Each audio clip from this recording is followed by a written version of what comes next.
안녕하세요. 고등학생 연년생 아이 둘 키우고 있는 40대 중반 여자입니다. 다른 대부분의 사람들이 그렇겠지만 시어머니하고는 좋은 기억이 하나도 없어요. 그냥 아들 귀한 줄만 알고 아들이 최고라고 여기시는 그런 분이시지요. 제가 시어머니 딸 자식으로 아들들한테 치여가며 산 것도 아닌데 며느리가 시어머니 아들 귀하게 여기는 게 무슨 상관인가 싶으신 분들도 계시겠지만 문제는 저희 아이들이 둘 다 딸이라는 데 있었습니다. 요즘 세상에 아들, 딸 그게 중요한가 싶었는데 저희 시어머니한테는 그게 아니었거든요.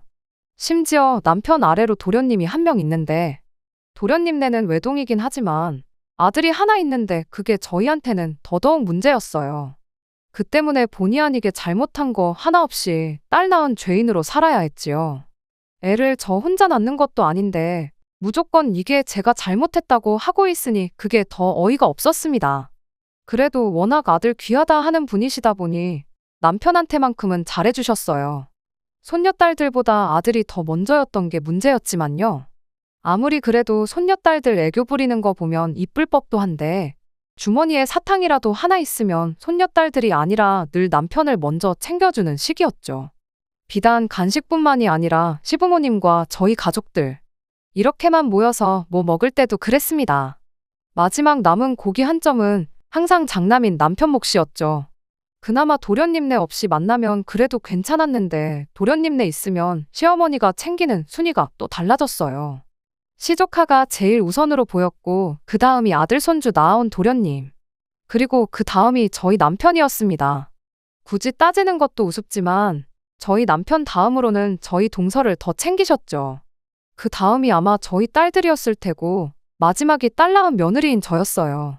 애들한테 엄마가 차별당하고 사는 모습을 보여주는 것도 참 싫었지만 같은 손주들인데 시조카만 예뻐하고 우리 아이들은 안중에도 없는 시어머니를 보는 것도 고역이었습니다. 애들도 애들 나름대로 그게 얼마나 상처가 되었을까 생각하면 제 마음이 다 아팠고요.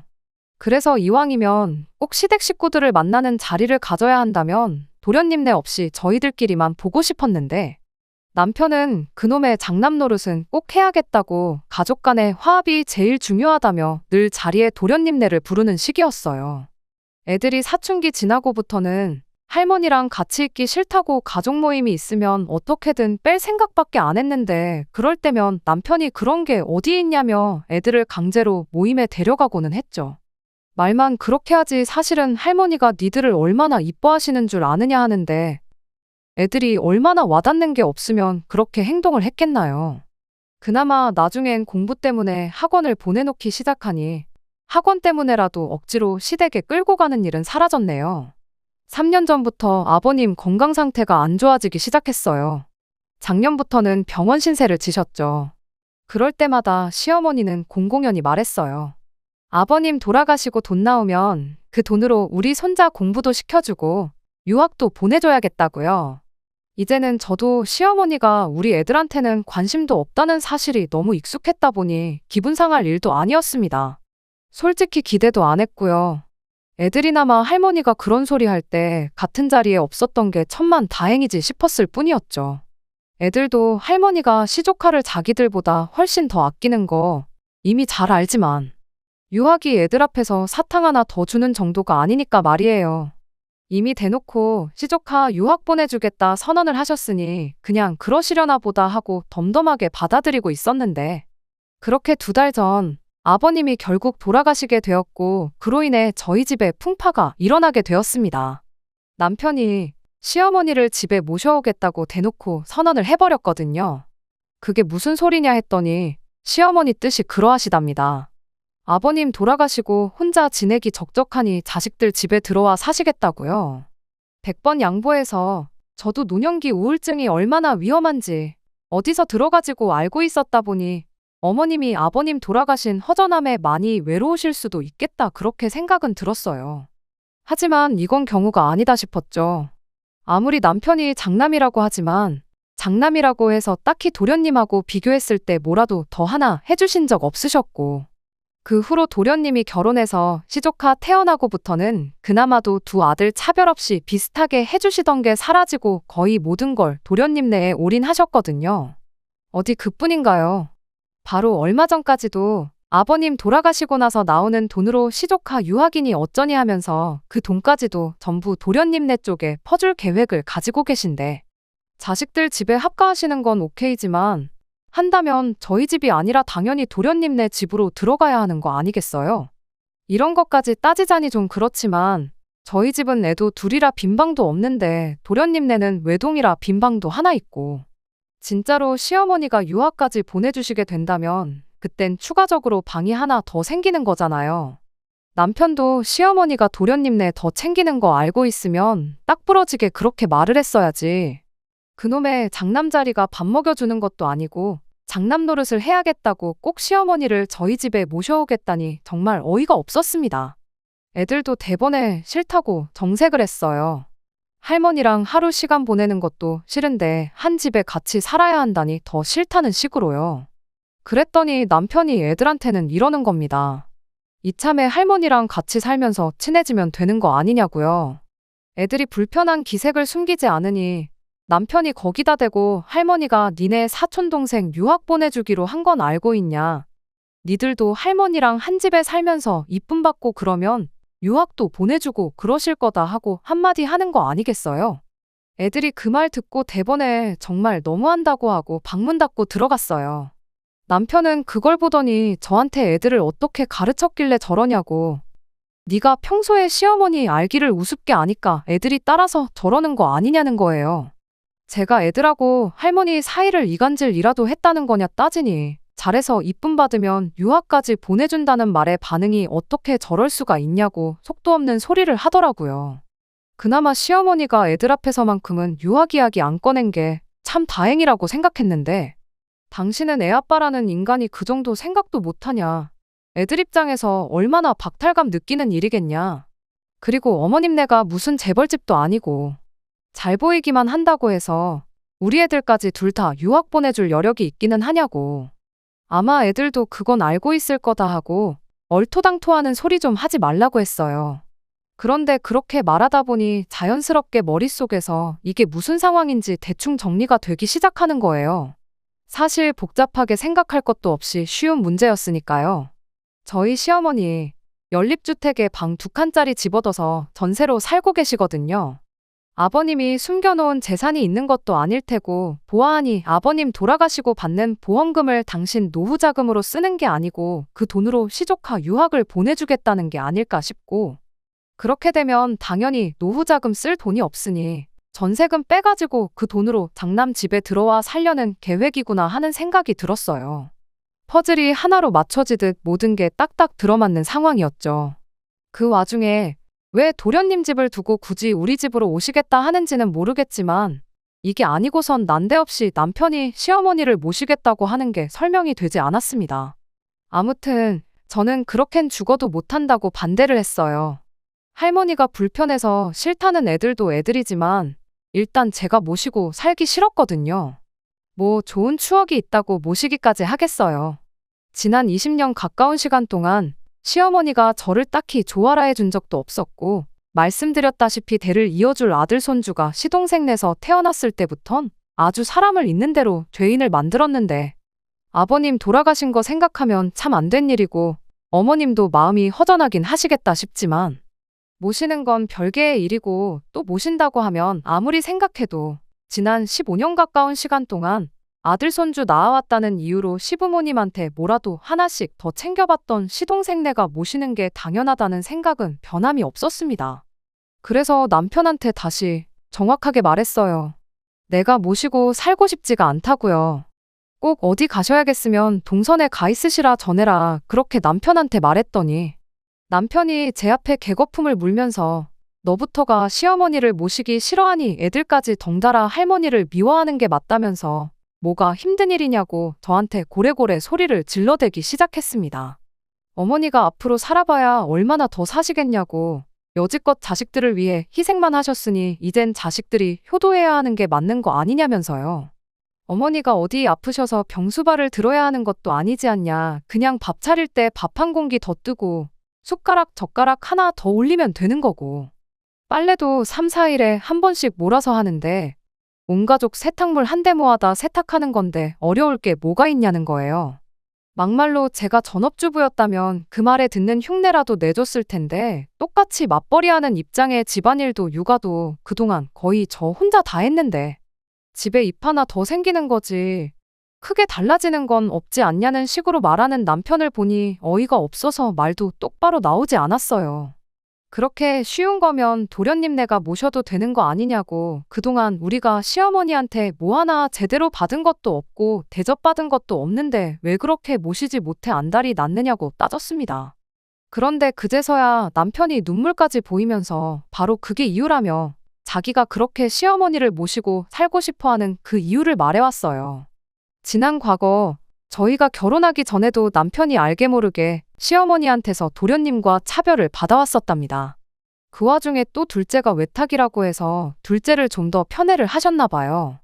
그게 또 남편 어린 마음에는 나름 상처 아닌 상처였다고 해요. 그러다 알고 계신 대로 시동생네가 결혼을 하고 아이를 낳고 하면서 우리는 안겨드리지 못한 아들 손주까지 안겨드리자 그 후로는 아예 자기는 시어머니로부터 완전히 아웃이 되었다나요. 자기도 속이 없는 게 아닌데 어머니가 우리 애들 조카랑 두고 차별하면 얼마나 마음이 아팠는 줄 아느냐 하면서 찔찔 짜고 있는 겁니다. 그렇게 잘 알고 있으면 그럼 더더욱이 시어머니가 우리 집이 아니라 도련님네로 가야 하는 거 아니냐고 했어요. 당신 또한 좋은 추억이 없다면서 왜 굳이 시어머니를 우리 집으로 모시자고 고집을 부리는 거냐고 따졌더니 그 말에 남편이 한다는 소리가 이 기회가 어떻게 보면 어머니 생각을 고쳐먹게 만들어줄 마지막 기회나 마찬가지라는 겁니다. 그러니까 아버님이 돌아가시고 정서적으로나 경제적으로 힘들어하실 시어머니를 선뜻 우리 집에 모셔오면 시어머니도 그동안 너무 둘째네만 챙겨주고 편애했던 걸 조금은 후회하고 생각을 고쳐먹지 않으시겠냐는 거예요. 진짜 진정한 효자 자식은 여기 이렇게 따로 있었는데 그것도 몰라보고 애먼 집에 사랑을 쏟고 있었나 분명히 지난 세월을 후회하실 게 아니겠냐는 거죠. 자기도 같은 아들로서 인정받고 싶다고 어떻게 보면 이게 마지막 기회라고 부탁 좀 한다는 겁니다. 애들 유학도 그렇대요. 시어머니가 모아놓은 재산이 많은 것도 아니고 이미 보내주기로 한 시조카 유학 보내주고 나면 살고 계신 집 전세금 빼놓고는 개털인 거 알고 있지만 우리 집에 모시고 살게 되면 적어도 그 전세금은 가지고 들어오실 것 아니냐. 그럼 그 돈으로 유학까지는 아니더라도 학비라도 얼마 조금 보태주실 수도 있겠게 물어보겠답니다. 연애할 때는 물론이고 여지껏 아무리 슬픈 영화를 봐도 눈물 한 방울 찔끔 흘리는 걸 보여준 적 없는 남편이 저렇게 서럽게 말을 하고 있으니 얼마나 진심인지 다 느껴졌어요. 그래서 남편한테 한마디 건네줬습니다. 그렇게 어머님을 꼭 모셔야겠으면 모시고 살라고 말이에요. 당신이 그렇게 효심이 깊은지도 몰랐고 도련님 때문에 그렇게 마음에 상처가 있는 줄 몰랐다고요. 어머님 전세금까지 빼서 우리 애들 학비 대줘봐야 한두 학기 내주는 게 전부 아니겠냐고 뭘 그 돈까지 건들 필요가 뭐가 있느냐 했죠. 애들이 방에서 저희들 이야기를 듣고 있었는지 제 말이 끝나기가 무섭게 뛰쳐나와가지고는 엄마까지 왜 이러냐며 난리법석을 떨기 시작했습니다. 남편은 애들한테 엄마 결정이니 니들도 따라야 하지 않겠냐며 어차피 이제 공부에 전념해야 되니까 둘이 같이 한 방을 써도 문제가 없겠다면서 누구 방을 시어머니한테 양보하겠느냐고 묻더라고요. 애들이 죽어라고 할머니가 가도 그 좋아하는 사촌 동생네 가면 되는 거지. 왜 우리 집에 오셔야 하는 거냐고 목청껏 거부 의사를 표현해대는데 제가 애들 조용히 시키고 남편한테 한마디 했어요. 애들 방을 왜 비워주냐고요. 그 말에 애들도 남편도 동시에 조용해져서는 저를 쳐다보더라고요. 남편이 그럼 안방을 비워드리자는 거냐 아니면 어머니 보고 거실에 이부자리 깔아놓고 살라고 하자는 거냐 따져묻길래 남편한테 다시 한마디 했어요. 어머님이 우리 집에 오실 필요가 뭐가 있겠냐고 당신이 어머님 댁으로 가면 모든 게 깔끔하게 해결되는 거 모르냐고 했죠. 당신 짐 챙기는 거야. 일단 급한 것들만 먼저 가지고 가고 필요한 건 이후에 내가 하나씩 보내줘도 되는 거니까 문제없지만 당장 밥하는 거랑 집안일 하는 거 배우려면 시간이 좀 모자라겠다고 오늘 저녁부터 당신이 준비하는 걸로 하라고 했죠. 반찬이야 내가 할 때 좀 넉넉하게 해서 챙겨줄 테니 그런 부분은 걱정 말라고. 여의치 않으면 뭐 동네 마트에만 가도 간단하게 한 끼 해결할 만한 게 잔뜩인데 어려울 거 없겠다고. 요즘 세상이 많이 좋아져서 다행이라고 그렇게 한마디 해줬죠. 제 말이 끝나니까 할머니랑 같이 못 산다고 노래를 부르던 애들도 순식간에 조용해졌어요. 그런데 남편은 지금 무슨 소리를 하고 있는 거냐고, 지금 이게 뭔 소리냐 재차 따져묻더군요. 애들은 단번에 내가 무슨 말 하는지 이해한 것 같은데, 애들도 한 번에 이해하는 걸 당신은 어른이 되어서 이해를 못했냐고 타박을 해줬죠. 그리고 다시 처음부터 끝까지 설명을 해줬습니다. 당신이 어머님 모시고 살고 싶다고 하지 않았냐고요. 당신 말 맞다나 어머님이 앞으로 얼마나 더 사실지 모르는데 어머님 댁 가서 효도하고 싶은 만큼 하라고 했죠. 요즘 보면 기러기 아빠들도 많고 한데 그래도 같은 나라 안에 사는 게 어디냐고. 마음만 먹으면 언제든 만날 수 있는 가까운 거리 사는 게 오히려 다행 아니냐고 했어요. 그랬더니 대번에 남편이 농담 따먹기 하지 말라면서 어머니를 자기 혼자 어떻게 모시냐고 따지더군요. 그래서 곧바로 대답해줬지요. 당신이 뭐가 힘들게 있냐고 먼저 말하지 않았냐고요.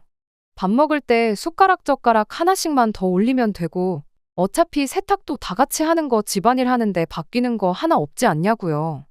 그 말 틀린 거 하나 없다고 그렇게 쉬운데 당신이라고 못할 게 있겠냐고 했죠. 빨래는 세탁기가 해주고 밥은 밥솥이 해주는데 당신은 손가락 하나만 까딱하면 되는 거 아니냐고요. 설마 설거지를 할 줄 모르는 건 아니지 하고 수세미 들고 세수하는 거랑 똑같다고 보면 된다고 거품으로 그릇에 대충 음식물 찌꺼기 제거했으면 그냥 물로 헹구면 그게 바로 설거지라고 알려줬어요. 그랬더니 남편이 그런 게 아니라 모시고 산다는 말의 뜻을 모르냐고 다시 따지고 들더라고요. 어머님을 우리 집으로 모시고 온다는 소리라고 강조를 하길래 아니 뭐 모시고 사는데 어디가 중요하냐고. 이 집에서 당신만 모시고 싶어 하는 것 같은데 같이 살기 싫은 사람 셋이나 있는 집에 어머님 모시고 와봐야 어머님도 불편하고 우리도 불편하지 않겠냐 했어요. 안 그래도 애들도 이제 고등학생, 이제 수능 준비다 뭐다 한참 중요한 시기인데 애들도 한참 예민해질 텐데 거기에 시어머니까지 있으면 집안에 바람 잘 날이 없겠지 않냐. 그냥 당신 혼자 시댁으로 가는 것만큼 깔끔한 방법이 또 없겠다 했습니다. 당신이 당신 입으로 그러지 않았냐고. 어머님한테 진짜 효자로 인정받고 싶다고. 진짜 효자를 두고 엄한 둘째한테 잘해줬구나. 다시 생각하게 만들어주고 싶다고 하지 않았냐고요. 혼자 된 어머니 모시겠다고 처자식까지 내치는 것만큼 그 진심을 보여줄 방법이 또 있겠냐고 그렇게 되물었죠. 제 말이 끝나고 남편의 반응을 보니 남편은 잔뜩 똥 씹은 얼굴을 하고는 씩씩거리면서 아무 말도 하지 못하고 있었어요. 나는 어머님한테 이제 와서 진짜 며느리로 인정받고 싶은 마음도 없고 혹시나 나보고 대신 시어머니 모셔달라고 꺼낸 이야기였으면 그냥 여기까지만 하고 말라고 마지막으로 한마디 했죠. 남편도 자존심이 있으니 이 상황까지 와서 내가 대신 모셔주는 게 아니면 시어머니를 모실 생각이 없다는 말을 하기가 그랬나 봐요. 당장 월요일 돼서 출근할 때 필요한 것들이랑 차키 챙겨가지고 나가더라고요. 차야 당장 없으면 불편하겠지만 시어머니 모시고 사는 것만 하겠나요?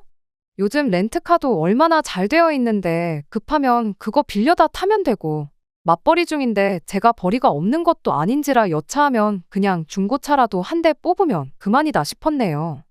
애들도 처음엔 아빠가 저러고 나가니까 조금 당황하는 눈치였는데 막상 또 할머니랑 한 집에 살게 될 수도 있다 생각하니 도저히 그럴 수는 없었는지 차라리 잘 됐다 하더군요. 애들 딴에도 남편이 저러다 말겠지 하고 며칠 지나서 아무 일도 없었던 듯 돌아오려나 싶었나 봐요. 저도 남편이 시댁에서 오래 버티지는 못하겠다 싶었고 애아빠 자존심도 있을 텐데 저러다 집에 돌아오면 더 뭐라고 하지는 않고 그냥 아무 일도 없었던 척 지내야겠다 그렇게 생각했습니다.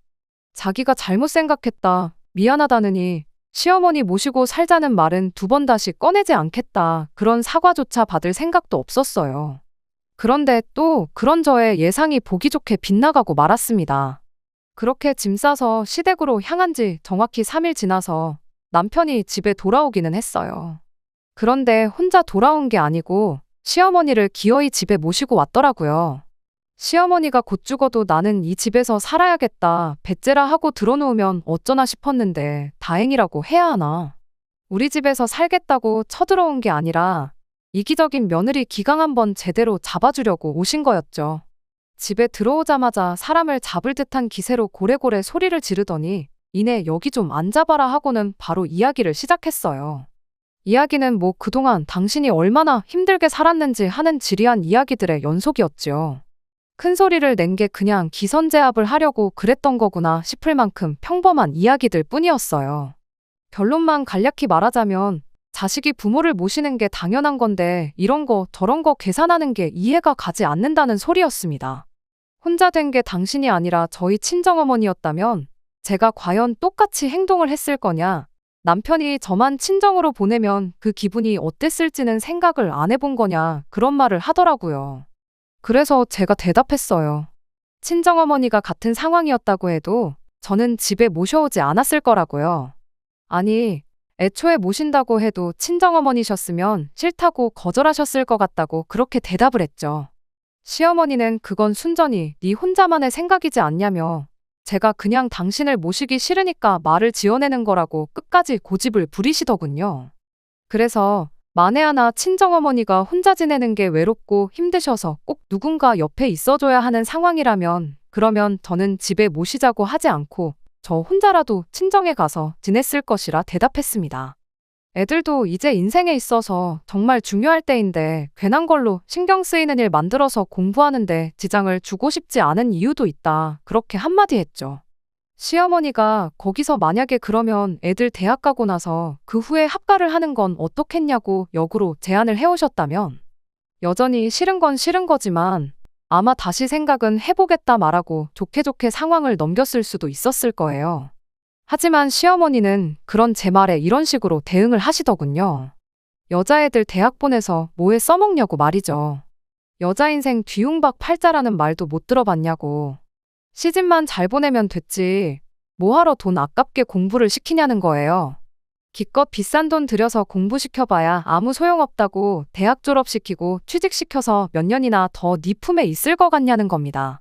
시집가면 남의 집 사람 되는 건데 공부시켜봐야 남 좋은 일 시키는 거라고요.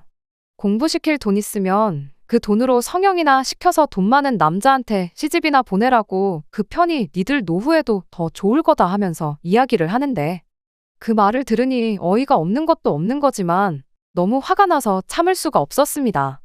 그 와중에 아빠라고 있는 게 아무리 자기 어머니라도 그렇지 자기 자식들을 그런 취급하면서 악담이나 마찬가지인 소리를 늘어놓고 있는데 아무 말도 안 하고 옆에 있는 게 그렇게 꼴보기 싫을 수가 없었어요. 그 말을 들으니 더더욱이 이분을 아무리 내 시어머니라고 해도 내 집에 모시고 살고 싶은 생각이 싹 사라졌어요.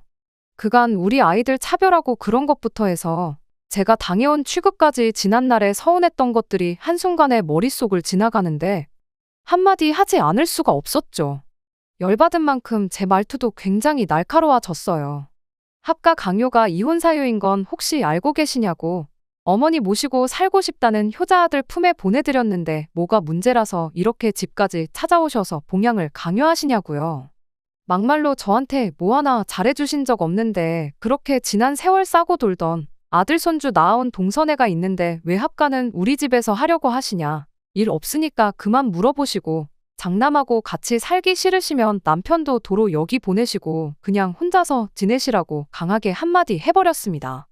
시어머니 반응은 뭐 말할 것도 없었지요. 제가 이혼하겠다고 먼저 말을 꺼낸 것도 아닌데 지금 이혼을 걸고 시어미를 협박하는 거냐 하면서 노발대발 난리도 아니었어요. 내가 너한테 잘해준 게 없긴 왜 없냐면서 아들도 못 낳아오는 거 맏며느리라고 대우해줬건만 은혜도 모르고 배은망덕하게 시어미를 가르치려 든다면서 말 잘했다고 어디 너 하나만 며느리냐고 합가는 둘째네 가서 할 테니 니들은 앞으로 평생 내 도움 하나 받을 생각 말라고 고래고래 소리를 치셨어요. 더 이상 저도 언성이 높아지는 상황을 원치 않았지만 그때는 저도 감정이 격해져서 그랬나 연을 끊을 때는 끊더라도 그동안 서운했던 제 마음이나마 알고 끊으시라는 생각에 한마디 더 했습니다. 아들 손주 챙겨준다고 동선에만 챙겨주셨지 평생 저희한테 뭐 하나 해주신 거 없으시지 않냐고요. 여지껏 도움받은 거 하나 없는데 앞으로 무슨 도움을 원하겠냐고 그렇게 말이죠. 그랬더니 시어머니가 기어이 인연이 끝장을 보려고 하는구나 하면서 남편한테 그냥 이혼하라고 한마디 하는 겁니다. 이런 배은망덕한 걸 맏며느리라고 데리고 살아준 당신이 바보천치였다고, 당신 도움은 물론이고 이제 남편 도움도 못 받을 줄 알라면서요.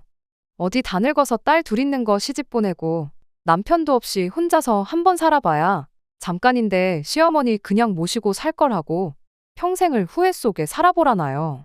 그때 가서 후회한들 이미 늦어버린 거 돌이킬 수 없는 일이라면서 말이죠.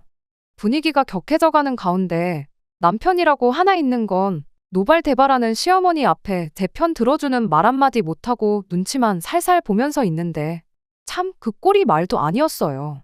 표정은 괜히 시어머니를 여기 끌고 왔다는 표정을 하고 있기는 했는데 시어머니가 제 앞에 온갖 육두문자를 뱉어가며 욕을 하고 있는데도 그만하라 말 한마디 못하고 있는 게 이건 모합가 때문에 이혼하는 게 아니라 저런 걸 남편으로 두고 살았던 게 후회가 돼서라도 이혼은 꼭 해야겠다 싶더라니까요. 결국 남편은 시어머니를 모시고 집에 돌아갔어요. 애들이 그나마 학원에 가 있어서 그 꼴을 못 본 게 천만 다행이구나 싶었습니다. 학원 다녀온 애들한테 아빠랑 이혼하게 될 수도 있다고 미안하다고 사과했는데 그 상황은 못 봤지만 애들이 저를 위로해 주는데 참말로 누가 애고 누가 어른인가 싶을 지경이었어요. 이혼은 뭐 어려울 것도 없었어요. 그렇게 돌아간 시어머니가 자발적으로 이혼 서류까지 다 알아봐 주시고 그랬거든요. 결혼할 때 남편이 좀 더 해오긴 했지만 여지껏 맞벌이하면서 육아에 살림까지 다 도맡아 했다 보니 의외로 재산 분할은 반반씩 나눠올 수 있었어요. 얼마 남지도 않았지만 애들 19살 될 때까지 양육비도 받기로 했고요. 네가 안 모시면 둘째네 가서 살겠다시다더니 숙려기간 끝나고 마지막 서류 제출하러 가는 동안까지 남편은 시어머니 집에서 둘이서 같이 살고 있었습니다. 일이 어떻게 돌아가고 있던 건지 딱히 궁금하지도 않았고 결국엔 합가 문제로 이혼까지 결정한 남편이 어떻게 지내는지 제가 알 바도 아니라 신경도 안 쓰고 그렇게 살았어요. 그런데 이혼까지 끝나 완전히 갈라선 지 2달도 안 된 시점인 얼마 전 집에 남편이 찾아왔어요. 말은 애들 보고 싶어 왔다고 하는데 집에 갈 시간이 넘었는데도 애들한테 아빠가 좀 더 있으면 좋겠지 않냐느니 저한테는 자고 가면 안 되냐느니 하면서 질척대는 거예요. 똥마려운 강아지 마냥 무슨 말을 하고 싶은데 못하고 있는 게 너무 티가 나서 할 말 있으면 해보라고 말했죠. 그제서야 남편이 어떤 상황인지 말을 해주더군요. 일단 제 앞에 큰소리 친 대로 시동생 내에 합가를 할 생각이었다나 봐요. 시어머니가 해준 게 워낙에 많아서 그런지 합가하자는 말에 선뜻 그렇게 하겠다고 나왔었나 보고요. 그런데 이제 시동생 입장에서는 남편이 조금 부담스럽긴 했는가 봅니다. 그런데 시어머니 고집에 그날 저한테 이혼당해서 평생 후회하면서 살라고 그렇게 고래고래 소리를 질러댔는데 이제 와서 둘째네 합가하겠다고 남편을 저한테 다시 보내는 게 조금 자존심이 상했었나 봐요. 남편도 혼자 살아야 되면 굳이 이혼까지 할 필요가 없었던 거니 난감한 상황이었고요. 그런데 의외로 동서가 시동생한테 괜찮다고 아주버님하고 같이 살아도 된다고 했다는 거예요. 허락까지 받았는데 왜 이혼하는 동안 따로 지냈던 거냐 물었더니 동서가 그래도 당장 합가하기는 그렇고 시간을 좀 달라고 했답니다. 그때는 그냥 들어와 살면 되는 거 시간까지 필요한 일인가 싶었는데 신세지게 되는 입장이었다 보니까 일단은 하자는 대로 하기로 했었나 봐요. 그런데 알고 보니 동서도 다 계획이 있던 거예요. 혼자 된 시어머니 모시고 사는 것도 버거운데 거기에 이혼당한 아주버님까지 딸려서 온다니 얼마나 싫었겠어요. 그래도 자식 공부시킬 생각에 거절을 못하고 그러라고 억지로 대답했던 거였죠. 왜 과거에 아버님 병중에 시어머니가 했던 말이 있었잖아요. 아버님 돌아가시면 돈 나오는 걸로 아들 손주 유학 보내주겠다는 그 말이요. 거절했다간 아들 유학은 물 건너가는 일이구나 싶어서 일단 두 사람 다 들어와 살라 말하고 시간을 달라고 했던 겁니다. 그리고 시어머니와 남편이 시동생 집에 들어가게 되었을 때 시간을 달라고 했던 말의 의미를 알게 되었던 거죠. 동서가 시조카 데리고 같이 미국으로 가버렸거든요. 유학자금이야 시어머니가 주기로 했으니까 도련님 기러기 아빠 만들어 놓고 그렇게 한국에 아들만 남겨놓고 보호자 자격으로 아이 데리고 같이 유학길에 올라버린 거죠.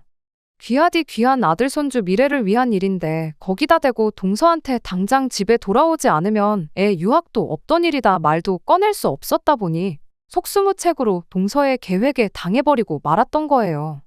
말년에 며느리 효도받으면서 편한 노후를 계획했던 시어머니는 졸지에 이혼당한 아들 하나, 기러기 아빠 된 아들 하나, 두 아들을 다시 품에 끼고 살게 돼버린 거죠. 애가 아직 중학생이니 대학교까지 생각하면 못해도 거의 10년은 더 있어야 할 텐데.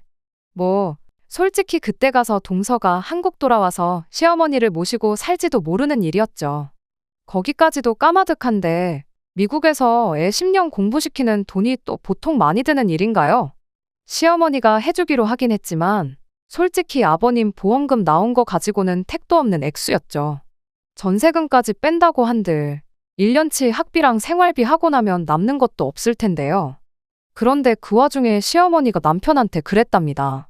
우리 애들 양육비 주는 거 끝나고 나면 시조카 유학비용도 같이 대라고요. 그리고 그때 돼서야 남편이 정신을 차렸나 봐요. 조강지쳐 버리고 자식 새끼 버리고 효자가 되는 길을 택한 게 잘못되었다는 걸 그때가 돼서 깨달은 거죠.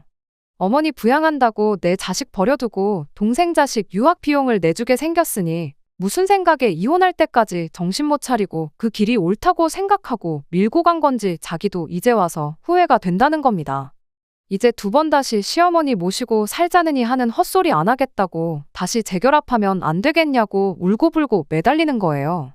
애들도 보고 있는데 무슨 대답을 해야 할지 정말 머리가 다 아파왔어요. 그래도 일단 아닌 건 아닌 거다 싶어서 자고 가겠다는 남편에게 나중에 다시 이야기하자 한마디 해주고 집으로 돌려보냈습니다. 애들도 이 상황을 다 알게 되었다 보니 다시 재결합하자는 남편의 제안을 애들 앞에서 거절하면 애들도 애들 나름대로 상처가 되지 않을까 싶어서 조심스러웠어요. 그런데 애들이 먼저 말을 해주더라고요. 아빠랑 다시 살아도 그만, 아니어도 그만이라고요. 자기들은 제 행복이 제일 우선이라나요? 그동안 자기들도 할머니한테 딸손 주라고 대놓고 차별당하면서 동시에 아들 못 낳아온 며느리라고 자기 엄마가 할머니한테 당해온 걸 보고 자라왔고 그러는 와중에 남편이 단 한 번도 제 편을 들어줬던 적이 없던 걸 너무나도 잘 알고 있다 보니 거기에 그것도 모자라 할머니 모시고 살겠다는 고집에 이혼까지 선택했는데 다시 합친다고 한들 제 인생이 행복해지지는 않을 것 같다는 거예요. 아빠를 생각하면 합치라고 하는 게 맞지만 엄마 생각하면 그게 아니라고. 적어도 아빠는 아빠 스스로 할머니를 선택한 거 아니냐, 다시 합치겠다는 것도 우리 때문이라기보단 그 와중에 사촌동생, 그러니까 시조카 유학비부터 챙기는 할머니한테 실망해서 다시 돌아오고 싶다는 건데 돈 문제야 그쪽에서 그쪽 사람들끼리 다시 이야기하면 되는 거 아니겠냐. 그것만 아니면 아빠는 그 집에서 행복할 수 있는데 엄마는 혼자 사는 게 더 행복한 거 아니겠냐 하고는 어떤 결정을 해도 자기들은 제 편을 들어줄 테니 부담 갖지 말고 제 마음이 가는 대로 선택하라고 그렇게 한마디 해주대요. 복잡한 제 머릿속을 다른 사람도 아니고 아직도 애들이라고 생각했던 우리 딸들이 정리해줄 줄은 저도 생각 못했어요. 그렇게 한 3일 정도 혼자 생각을 하다가 결국 남편한테 다시 살림을 합칠 생각은 없다고 말했습니다. 남편은 몇 번을 저한테 다시 생각해보면 안 되겠냐, 정말 미안하고 자기 선택을 후회한다며 몇 번을 사과했어요. 그렇게 지금은 그냥 달에 두어 번씩 아이들하고 같이 해서 만나는 정도로 지내고 있습니다. 이야기 들어보니 그래도 시어머니가 밥은 챙겨주신다 하네요. 처음에는 이제 좀 편해지나 했더니 아들을 둘이나 돌려받을 줄은 몰랐다면서 며칠을 알아놓으셨었다는데 그래도 아들을 최고라 여기시는 분인데 당신 자식들 굶는 꼴은 볼 수가 없었는지 아직도 툴툴대시긴 하지만 끼니는 꼭 챙겨주신답니다. 그 또한 자업자득이라 생각해요. 며느리 부려먹으면서 편한 노후를 보내려다가 그 벌을 달게 받은 거 아니겠나요? 남편도 어차피 차려주는 밥 얻어먹을 거면 그 효심에 다 늙은 어머니 고생시키는 것보다야 저한테 얻어먹는 편이 더 나았을 거 아니겠나요? 아이들 시집가고 나면 남편 없이 혼자 지내게 된 걸 후회하게 될 거라 하셨는데 지금 당장만 두고 보면 그 어느 때보다 좋을 수가 없네요. 아마 그럴 일은 없겠지만 나중에 가서 남편과 다시 재결합을 할 수도 있는 거고 제 인생에 혹시나 새로운 인연이 찾아올 수도 있는 거고 아니면 혼자 지내더라도 후회 없이 행복한 노후를 즐기고 있을 수도 있는 거 아니겠나요? 앞일이 어떻게 될지는 모르지만 자업자득이라는 말이 괜히 있는 게 아니라는 걸 깨달은 지금, 적어도 후회 없는 삶을 살기 위해 하루하루 최선을 다해서 살아볼 생각입니다. 끝까지 들어주셔서 감사합니다. 오늘의 사연은 여기까지입니다. 구독과 좋아요, 알람 설정 부탁드리고 더 좋은 사연으로 다시 찾아뵙겠습니다. 감사합니다.